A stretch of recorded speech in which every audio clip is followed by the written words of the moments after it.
White Plume is excited to talk about ICD-10 from the physician's perspective, a diagnosis and a cure. With all of the new codes and specificity with ICD-10, there couldn't possibly be a missing code. Surely they have covered every possible condition, right? Wrong. If you comb through every ICD-10 code in the book today, you won't find a diagnosis called ICD-TENdonitis. ICD-TENdonitis is a problem that often gets overlooked, and if not treated immediately, it can be dangerous and even life-threatening to a medical practice. It's about the swelling and inflammation of the workflow process that inevitably will occur as a result of ICD-10.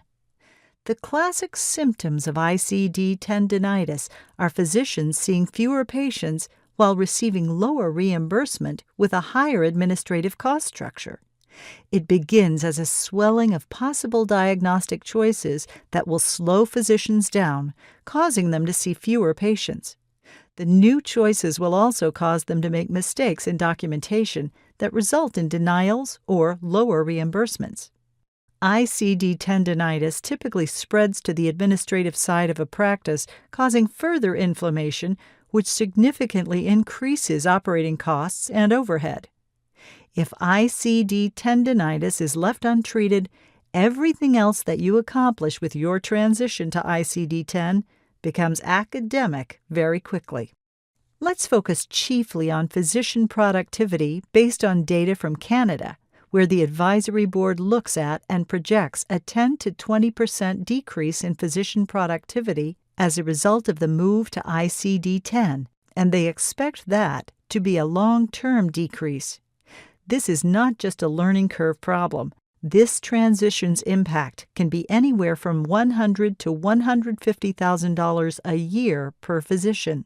That cost will be borne by physician practices as well as hospitals that are seeing patients in an ambulatory setting. White Plume addresses this problem in a powerful yet simple way that requires little training for the doctor. The goal is to make ICD-10 Wednesday, October 1st a non-event for the physician. Most of us have never given it much thought, but the traditional superbill is quite a remarkable tool. It's fast, easy, intuitive, and has been nearly universally adopted over the past 30 years. From the physician's perspective, it's the starting point for the complex revenue process, yet it can be completed in a matter of seconds, and most physicians can practically do it with their eyes closed. An example of the AAFP website has the most commonly used CPT codes and ICD-9 codes for family practice physicians. The problem is the front side of the superbill remains unchanged, but the back side is 8 pages long. We believe that physicians will universally reject such an approach. The question for a physician is, can I be as fast and accurate using ICD-10 codes as I used to be when using ICD-9?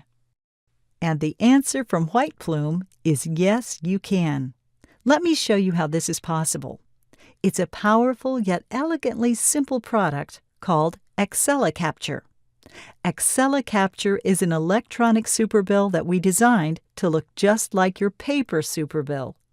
It protects physicians' muscle memory and keeps everything they're accustomed to seeing in the exact same spot. Let's look at an example of selecting procedures and diagnoses for an encounter in ICD-9, then turn around and do the same example for an encounter using ICD-10. It's Tuesday, September 30th. A patient comes in and for a Level 3 office visit had an X-ray of the forearm and a short arm cast application. On the back side, there are a couple of diagnoses. The choices are highlighted in yellow. Plantar fasciitis, pain in the knee, fractured distal radius, 1, 2, 3, and done. Now, look at that exact same example, but imagine that it's Wednesday, October 1st, 2014. Look at the front side of the superbill. It looks exactly the same as the ICD-9 version. Click through making the exact same choices: a Level 3 office visit, X-ray of the forearm, and a short arm cast. Now, flip over to the back side of the superbill. It still looks the same. Not multiple pages of new codes to sift through or tiered hierarchical windows to click through. This is familiar to the physician, and it protects the productive power of the doctor's muscle memory. It makes no change from the previously productive day in the ICD-9 world. Let's go click on the diagnoses. Plantar fasciitis. This is now highlighted in green. That is a visual cue to the physician that something is different. This one is automatically converted into ICD-10. It would be simple if everything were one-to-one like that diagnosis, but when clicking on pain in the joint of the knee, there are 3 choices in ICD-10. It wants to know laterality, left knee, right knee, or unspecified knee. Click on the appropriate one, and the pop-up goes away. Fractured distal radius. Click on this. It's a particularly bad one. It has 42 ICD-10 codes, but please note, these are not listed out vertically. They are separated out in 2 axes to take advantage of the physician's cognitive ability to recognize the pattern here that says types of fractures are on the vertical axis and laterality is on the horizontal axis. So very quickly, a Smith's fracture of the left distal radius can be marked. All of the data is captured and sent downstream so payment can be received for procedures performed. Left untreated, ICD-TENdonitis is an expensive chronic condition.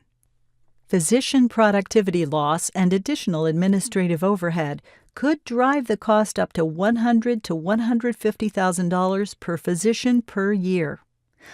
Plume has a treatment plan that is not only effective, but also extremely painless to your doctors.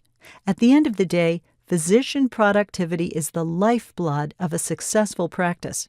No amount of operational excellence can replace the value of highly productive physicians.